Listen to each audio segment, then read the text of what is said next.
Hi guys! Hi everyone. Welcome back. Welcome to winter. Welcome to winter. The sun. The sun is out. The sun just thawed my head out. So what are we going to talk about today? So today... We're not going to nag you today. We may. although nagging is a nice sport that we enjoy. We were saying it's the beginning of winter, a beautiful day today, about 8 degrees, and we had our first snowfall in Molise. So not right here where we live, but up in the mountains, maybe at about 600 meters above sea level. Capracota, if you want to check it out. And the snow on the Maella, which is the mountain range over that way, in Abruzzo. Okay. Over that way. So one of the things we want to talk about today is we get a lot of emails, we get a lot of contacts of people thinking that they'll come here to Italy. So maybe Molise, Abruzzo, Puglia, or maybe all of Italy. And they're not going to have a car. Now, Sorry, we're referring to like an exploratory trip in which they want to look at houses in different areas. Not to move, not to live, but to check out different areas. Yeah, well, it could be like an exploratory or it could be a directed search. But the search might be in a big area. And you're talking regions where you could be in mountain towns or in ocean towns. And you've got distances between them that, yes, you can generally catch buses, but it's very difficult to see many houses if you're going to do that. Well, they could be located in the towns themselves that they're interested in. They could be located in central areas, not isolated by any means, because honestly, hardly anything is isolated in Italy. Transportation is so good. However, to get from one point to the next, it doesn't mean that the same bus is going to take you there. So you may have to catch a bus in one town that you're interested in, then get to a central kind of hub, and then from there move.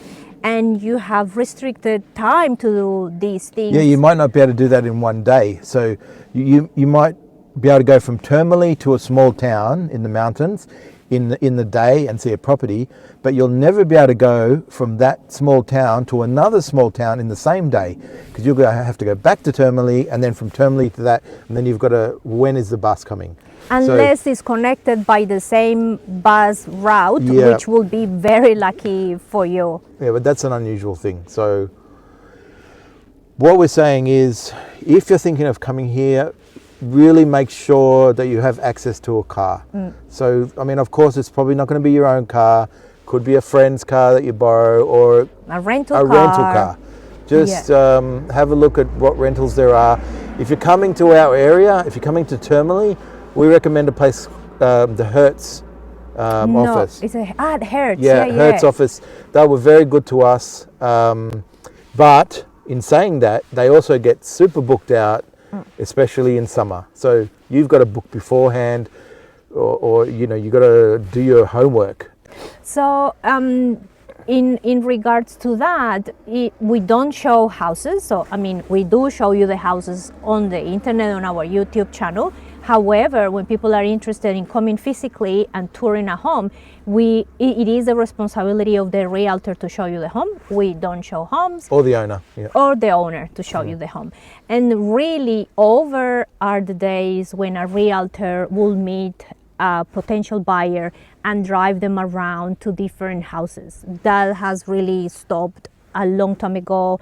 Some maybe some realtors may do that and charge you an amount per kilometer or something like that. But these days, most of them, they want to meet with you in the home. They have a lot of things to do as well. But you need your own car. But you need your own. You need your own transportation. And don't look at it as a negative thing, because it's having your own car means not that you can just look at these properties, but you can go and look at other towns. And you're going to see on the way to and fro many things that you wouldn't see if you just caught a particular bus route or a particular train route. So it's part of your investment. Yeah. It's part of your investment. Just budget it in. Yeah. And especially when people want to come here for 2 weeks or 1 week, or if if you're closer somewhere in Europe for 3 days or something like that, just rent a car. It will save you a lot of headaches. It will save you being late for appointments. It will save you feeling frustrated. It will enhance your experience. Yeah, and we've had vast experience with renting. We rented first before we owned cars. We rented for 6 months. Did we want to rent that long? No, but that was another story, expensive? which you could probably see that video here. Anyway, okay. What else? So if you want to make the best of your trip, be sure to have your own transportation. I'm getting cold. Yeah. Be my warmth. The other subject today is of our lecture, of the Italian lecture series, is about making an offer for a property, which is really quite easy. You know, anybody, as Seinfeld puts it, anyone can make an offer, but making an offer, a serious offer, it's an important thing. It's not, you're not going into a candy store to look at Snickers bars, which I like to do. So, guys, what we've noticed is we've had people that, yes, we understand you're enthusiastic about properties, just as we are, we've always been, but people that are not ready, or are more, to be more precise, that don't have their finances ready. Now that could be because you're waiting for money for something, or you're hoping for money, or you're saving for money, or whatever the case may be. If you had to finalise the property tomorrow, do you have the finances ready? You know, do you have the taxes? Do you know what the taxes are? Do you know what all the fees are, including our finder's fee, but the fee for the real estate agents or the lawyers or whatever the case may be? Well, even before then, do you know how many people live in the town where you're making the offer? Do you know how close or how far to the beach it is? It's very simple, and this is why it becomes impossible not to nag.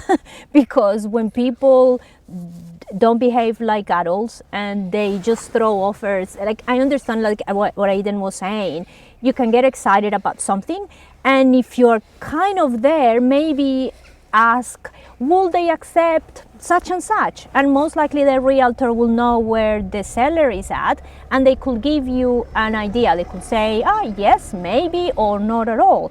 But when you say, I would like to make an offer on, and then get the realtor getting paperwork, asking the owner, because when before the process starts, there are so many pieces of paperwork that the owner needs, and you get someone running, doing these things. But that's work for a lot of people. So that could be work for 2 or 3 different people, including us, because we're answering emails, we're talking to the real estate, so we're talking to you guys. We're talking to the notary, so we're finding all these things out, and then the person says... And then they say 5 days later, after they've made the offer and they've got everyone going... No, this was like 2 weeks, 2 weeks later. Well, you know, let's say 2 weeks later, 5 days later, whatever, 3 weeks later, even worse, they say, I just realised it's only it's more than 5 kilometres from the ocean, so I'm not interested. Or I just realised that the town is too small. I mean, wouldn't you have done your due diligence before you make an offer? And and this is one of the reasons why some realtors are becoming a bit skeptical of overseas buyers, why many of them don't reply to emails or calls, and why many of them are starting to not take any offers unless the person physically comes to tour the house or has someone representing them go and tour the house for them, which is not good for you guys, because you want to do as much as you can from abroad. Yeah, so if you're part of the creation of that environment, that's a bad thing for everyone. Don't be like that. You know, do your homework. Get an approximation. Would they take this? Okay, great. Now go and look at the town. See, Google, you can find everything on Google. There's no excuses now. You know, we have information, other people have information. We know everyone else everyone is watching other YouTube channels, and we're happy about that because they get other information that we don't have. Of course, it's not as good. But, hey, just do your homework and then make an offer when you're certain, or when you know you're mostly certain, because we're not talking about, you know, when a house has something wrong with it, like if you get a geometer to look at it and it needs a new roof, okay, so and you had no idea, and that's a surprise or whatever, and then you say, oh no, I'm not going to buy that house. Fair enough. But with these, you know, like, oh, the sky isn't blue and there's no candy bars down the street, I'm not going to buy the house anymore. It's a waste of everyone's time, and it's not really okay. So if you're nearly there is also a different story. If you're nearly there with your funds, with your timing, because the process is not overnight and a closing date can be agreed upon between you and the seller, okay, if you're nearly there, just make that offer and start the process. Because very quickly after you start the process and they accept your offer and you sign, right then you have a financial responsibility to follow through. And this takes us to another situation, which is even probably worse and more dangerous for the buyer and more uncomfortable for everyone else involved, is if you do sign a purchase proposal and then you don't have the funds in your bank, or like what Aden was saying at the beginning, you're waiting for funds, or that you're going to borrow, or you know, whatever it is very dangerous, because as we were saying, pretty much within 5 days, for most people, within 5 days of your offer being accepted, you need to pay a deposit, which is generally between 10 and 30%. And if you pay your deposit and you don't follow through, you may lose your deposit completely. Yep. Very scary. Just who wants to lose their deposit? Yeah, just always put yourselves in the shoes of the seller, put in the shoes or on the shoes? In the shoes. In the shoes. To be safe, just put yourself always in the shoes. I was going to say in the feet. In the shoes of the seller, in the shoes of the realtor, of the notary, of everyone. So once you have all your ducks in a row, I think that's the perfect moment to start something. Yep. Also, part of your research is understanding whether you can actually purchase property in Italy. There are some countries that is obvious, like it's obvious that as of this point, Americans can buy property in Italy because there is a reciprocity agreement. But there are other countries that are a bit. But if you do want to know about that, sorry, Diane, if you do want to know about that, find the country that you're from, the rules of your country in regards to Italy. So if you're from India, can Italians buy property in India? Okay, so because you're from India, you're there, you can find out those rules. It's going to be easier for you. And if you find out that's yes, then there's going to generally there will be reciprocity. Okay, so then you can sort of start your search in Italy. If you find out that Italians can't buy property in India, then okay, it's most likely there won't be reciprocity, but you can still do some additional research. But that just that alone will help you. It's a good starting point. Yeah, because even reciprocity can be more complicated than that. Even if there is reciprocity, there may be some restrictions, or even if there is not really reciprocity, there could be some exceptions. However, at the notary level, they have a lot of responsibility. And they're the gatekeepers. Yeah, and at the same time, they have a lot of power. So if a notary interprets the law in a certain way, where they say, sorry, let's say Australians or Canadians, and New Zealanders, which are the ones we know the most that are having issues right now, are not allowed to buy property, that notary is not going to put it through. However, if another notary says, yes, I interpret the law in such and such a way, then the notary, then you are covered.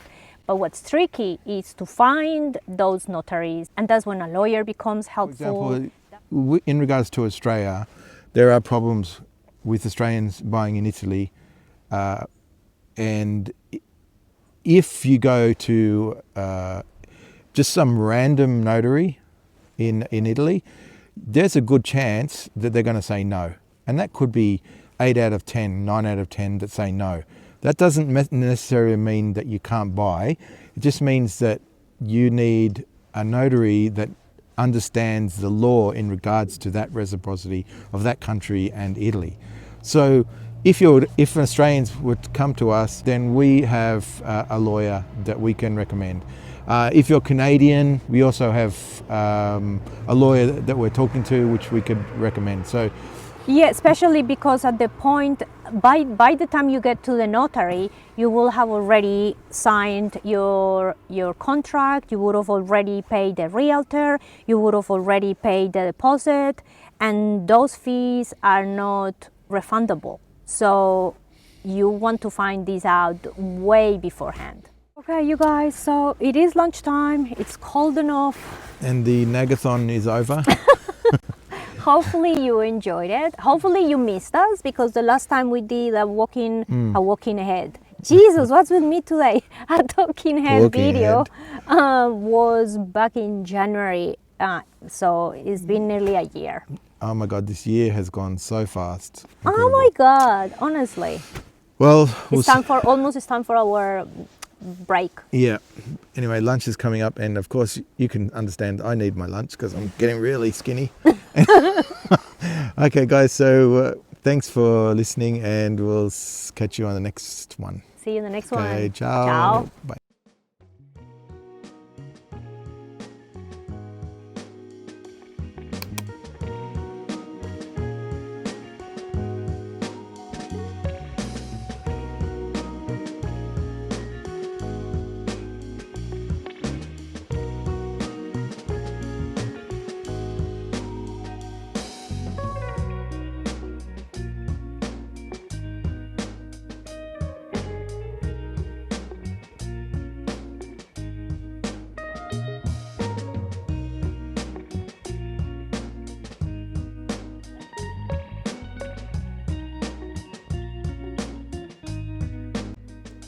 As always, we have a lot more content for you to enjoy.